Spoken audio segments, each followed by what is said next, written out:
This particular team, was considered to be a Western Conference,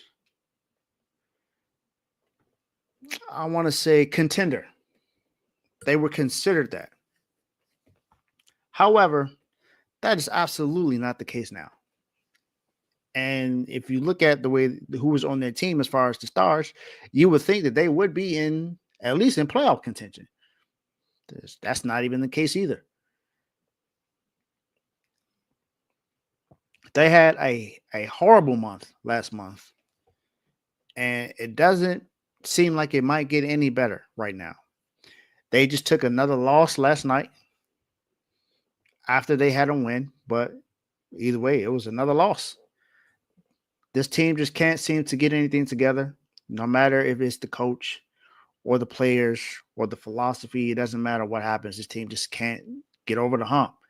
They were in the finals just a few seasons ago with Chris Paul as their point guard, and they lost that finals in 6 games to Giannis and the Milwaukee Bucks. It is none other than the Phoenix Suns. Phoenix Suns are, I want to say, the most disappointing team in the NBA right now. They have to be the most disappointing team. The Phoenix Suns have Kevin Durant on the team, Devin Booker, and Bradley Beal. 3 dynamic scorers, and Kevin Durant is the best scorer on the team.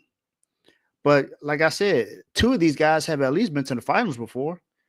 Now, Bradley Beal has not been a part of a winning franchise since he's been in the league, and it seems to be continuing to go on right now because the Phoenix Suns just can't get it together. They have a bad contract with Bradley Beal. They tried to get off of his contract, but nobody wanted him. And even though Kevin Durant continues to ball out, the Phoenix Suns just can't seem to win. They can't seem to get it together. So with them not being able to get it together, they went 3-10 in the month of February. And do you want to know what teams they lost to? Well, they lost twice to Portland. Portland has been on the run, but Portland is not in playoff contention. You would think that a team like Phoenix would be able to at least get one win against Portland, but no, they lost 2 of those games against Portland. The only wins they got in that month was against Utah, Chicago, and the Pelicans. They also lost a game to the Pelicans, but they lost to Toronto, lost to San Antonio, Houston, Memphis, Denver, OKC. They are supposed to be one of the, like I said, one of the premier teams in the Western Conference. You got teams like Memphis, Houston, OKC, the Lakers. You got those people in the West who you think, in Denver, that those are the teams that are competing almost every single time in the West, and you would think that Phoenix would be a part of that. They even have the head coach who went against Phoenix in the finals. But now they're contemplating on firing him after this season. So you're contemplating on firing him. There are rumors that Kevin Durant is going to be getting moved in the offseason. You got Houston that's asking questions about Devin Booker and Kevin Durant. And you're stuck with Bradley Beal because he has a no trade clause.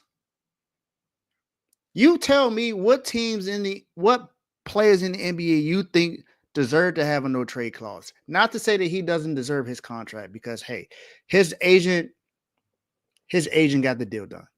I'm talking about this normally goes to superstar players that change franchise. Someone like LeBron James, Steph Curry, Giannis, Tatum. Luka just got traded, but Luka, that's someone whose name should have been in that. These are players that, like, come on, you shouldn't be in. You should be able to choose to where you want to go. Why does Bradley Beal get that? What has he done to say that he deserves to get that in the league? And it seems like no matter where Kevin Durant goes, there's a dark cloud on that team. They just can't seem to get it together. Since he left Golden State, he just can't win. He's gotten close. He got close with the Nets, but toe on the line. That's it. And he was gassed out on overtime. He couldn't do anything. And then with those two I'm talking about, there just doesn't seem to be any accountability for Devin Booker. Devin Booker has also been the pretty much leader of this team. He was here before Chris Paul got here. He was here when Chris Paul got here. He was here when Chris Paul left. Here when KD got here. He's going to, and more than likely, they saying that Devin Booker's not going anywhere. They're going to build around him. So where's the accountability for him not being able to be a leader and lead the charge to get these guys to go on some wins? Points ain't enough. This team just can't defend whatsoever. So with them not being able to defend and the offense being so-so, this is pretty much where they are. So the very first and the only ones being put in the doghouse today are the Phoenix Suns. So Phoenix, my guy, you in the doghouse. You in the doghouse.